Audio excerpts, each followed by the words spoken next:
Who was Indrid Cold? Woodrow Woody Derenberger wrote a book called Visitors from Lanulos. He had contact with Indrid Cold, and it began on November 2nd, 1966.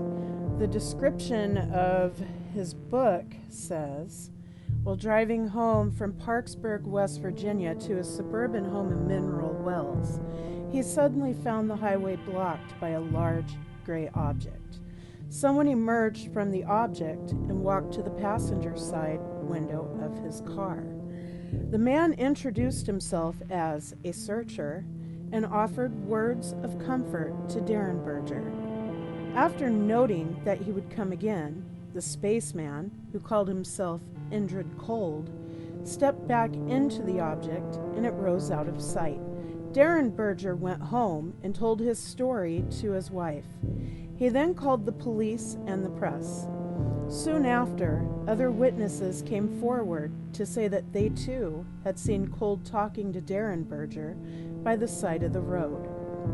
In time, several locals would have their own encounters with Cold.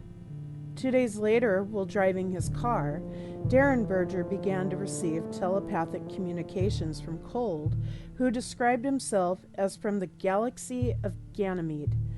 Cold also supplied some information about his life, including the observation that people on his planet, Lanulos, lived to be 125 to 175 of our Earth years. Over the next few weeks, other stories would accumulate that substantiated other parts of Derenberger's story, including independent UFO sightings on November 4th. An initial investigation included that Derenberger was not a fraud or hoaxer and was mentally and psychologically sound. Throughout this period, Derenberger's direct contacts with Indrid Cold continued. He learned much about Cold's people and their desire for friendly contact. In 1967, Cold took Derenberger for a ride in his spaceship.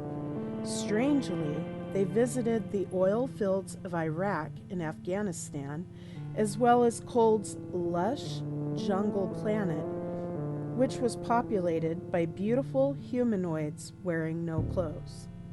Derenberger told his story frequently over the next few years, and his story was given extended treatment by Fortean researcher John A. Keel.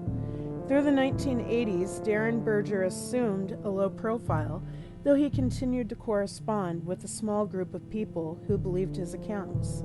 In fact, he forwarded many letters from Cold to these fans. Cold actually lived in a house in Midway, West Virginia, before moving to Cleveland in the 1980s.